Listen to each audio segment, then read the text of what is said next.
வணக்கம். சிலம்பத்தில் உள்ள கால்மான பாடங்களில் வரக்கூடிய சுற்று பாடங்களை பார்த்துட்டு வரோம். சென்ற வகுப்பில் நாம் உள்நாள் வெளிநாள் அப்படின்னு பார்த்தோம். அதில் ஏற்றம் இறக்கமும் பார்த்துட்டோம். இன்றைக்கி அதே பாடத்தையே எப்படி நாம் பக்கவாட்டில் செய்வது, புரியுதுங்களா? பாடம் ஒன்று தான், அதில் உள்நாள் வெளிநாள் ரெண்டு கலந்து வரும். இது போன்ற பல நுணுக்கங்கள் நம்மளுடைய பாரம்பரிய சிலம்பக்கலையில் உள்ளது. உங்களுக்காக தொடர்ந்து நாங்கள் கொடுத்துக்கிட்டு வரோம். இந்த காணொலிகள் அனைத்துமே தற்காப்பு பயிலக்கூடிய மாணவர்கள் அனைவருக்கும் பயனுள்ளதாக இருக்கும். இது வரைக்கும் இந்த மாதிரியான கால்மானத்தெல்லாம் யாருமே காட்டலை. நான் சேலஞ்ச் பண்ணுவேன். அப்படி யாராவது காட்டியிருக்காங்க, நீங்கள் பார்த்துருக்கீங்கன்னா, நான் பார்க்கல, பார்த்துருக்காங்கன்னா எனக்கு அந்த காணொலியை தெரியப்படுத்துங்க, இல்லை எனக்கு ஷேர் பண்ணிங்கன்னா இன்னும் நானும் பார்த்து சந்தோஷப்படுவேன். இந்த மாதிரியான பாடங்கள்லாம் இருக்குது.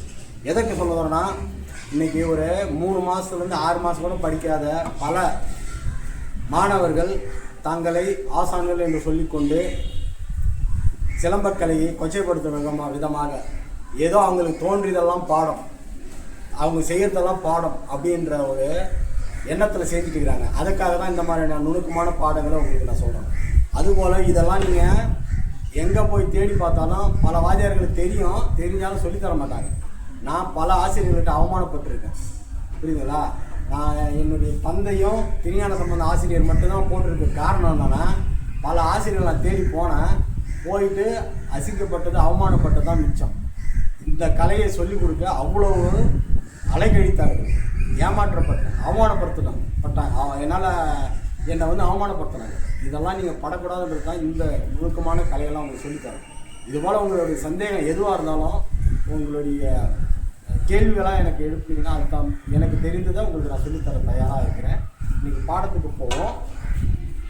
அதாவது சென்ற வகுப்பில் உள் நான்கு எப்படி செய்வது அப்படின்னு பார்த்தோம்.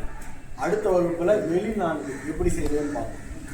அதா அதுக்கு அடுத்தது உள் நான்கிலே ஏறி இறங்கி வெளி நான்கிலையும் ஏறி இறங்கி செய்யக்கூடிய பாடத்தை பார்த்தோம். இன்றைக்கி செய்வது எல்லாமே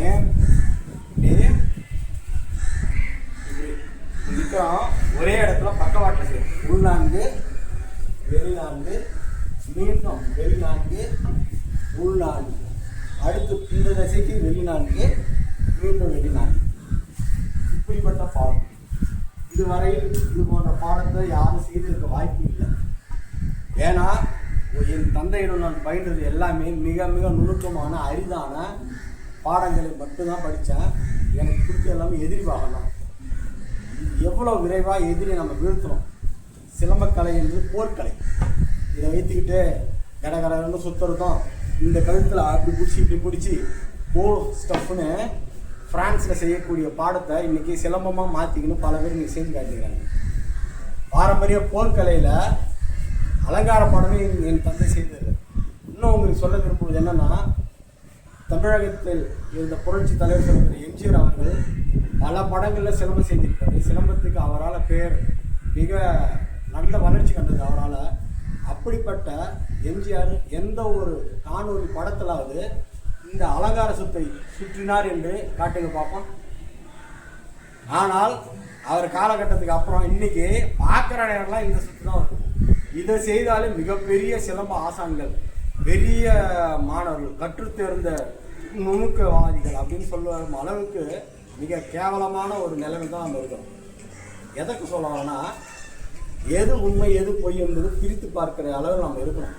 அதை விட்டுட்டு ஏனோ தானான்னு என் தந்தை, என் குடும்பத்தில் என் தந்தை, என் தந்தையுடைய தாய் மாமா எல்லாருமே இந்த கலையில் மிகவும் சிறப்பு வாய்ந்தவர்கள், புரியுங்களா?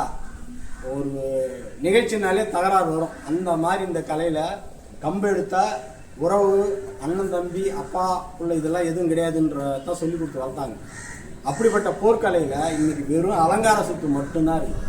இந்த அலங்கார சுத்து செஞ்சுட்டோன்னா மிகப்பெரிய சிலம்பக்கலை. நான் உங்களோட பாருங்கள், ஏதாவது ஒரு படத்தில் அலங்கார சுத்து இருந்திருக்குன்னா அதற்கு அடுத்தபடியாக இந்த பாடத்தை படிக்க தெரியாதவங்க, படிக்க முடியாத சினிமா கலைஞர் எல்லாருமே கொண்டு வந்தது தான் இந்த அலங்கார கலை. இது அழகு கலைக்கு மட்டும்தான். இதை வைத்து போர்க்கலை செய்வது கிடையாது.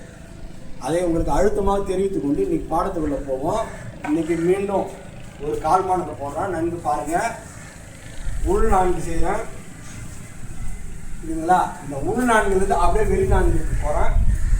வெளிநாடுகளிலிருந்து மீண்டும் அதை இப்படி செய்ய வெளிநாடு தான், மீண்டும் உள்நான்கு, இந்த உள்நாடுலேருந்து மீண்டும் வெளிநாடு போகும், மீண்டும் வெளிநாடு முறையில காலை மாற்றி உள்நாடுக்கு போகும்.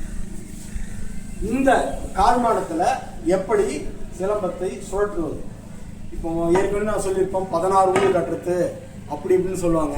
அதெல்லாம் கிடையாது. கால்மானம் 4ல் 4 தசைக்கு செய்கிறோமா, 3 தசைக்கு செய்கிறோமா, எதிர் தசைக்கு செய்கிறோமா, பக்கவாட்டில் செய்கிறோமா அப்படின்னு தான் கணக்கு. அப்படின்னு பார்த்தா இந்த இடத்துலையே 16 ஊர் வந்துடும். பாருங்கள், இங்கே 2 ஆச்சுங்களா, இங்கே ஒரு 2, 4 ஆச்சுங்களா, இங்கே ஒரு 2, 6 கற்றுது, இங்கே மீண்டும் 2, 8, 10, 12, 14, புரியுங்களா, 4 அப்படின்ற ஒரு பாடத்துக்குள்ள எல்லாமே அடக்கம். இந்த புத்தகத்தில் 16 ஊர் அப்படின்னு எழுதியிருப்பாரு. அதையே எப்படி செய்யுது, கிறுக்கி மண்டி போட்ட அந்த ஒரு பாடத்தை இந்த கால்மானத்தில் எப்படி செய்வோம் உள்நான்கு, அந்த நிலையிலிருந்து வெளிநான்கு கிறுக்கி போட வெளிநான்கு, மீண்டும் வெளிநான்கு போய் கிறுக்கி, மீண்டும் உள்நான்கு போய் மண்டி, அடுத்து உள்நான்கு வெளிநான்கு போய் மண்டி இறக்கும். அதே மாதிரி இப்போ பகுல் ஏற்றி வச்சு ஒரு பகுல் 2 பகுல் தலை இருப்பு உரம் அடைந்து. விளையாட்டில் இருக்கக்கூடிய இத்தனை நுணுக்கமான பாடங்களை நீங்கள் தெரிஞ்சு மற்ற கலைகளுக்கு நம்ம கலைகள் சளைத்ததுன்னு சொல்ல முடியல. இதை விட சிறந்த கலை வேறு எதுவும் இல்லை என்று நீங்கள் சொல்லணும். அதுதான் என்னுடைய நோக்கம். இந்த காணொலி கொடுப்பதுக்கு காரணமே இது போன்ற பாடங்கள்லாம் நம்மளுடைய கலைகளில் இருக்குது. இங்கேருந்து போதி தர்மர் சைனா போனார், அவர் போய் இந்த கலையை கொடுத்தாரு. அவருக்கு தாய் நம்ம நாட்டில் போனாருன்னு சொல்கிறாங்க. அங்கே அந்த கலையை பிடிச்சி இன்றைக்கு நல்லா வாழ்த்துட்டு இருக்காங்க. இங்கே நம்ம கலை யார் செய்கிறாங்க?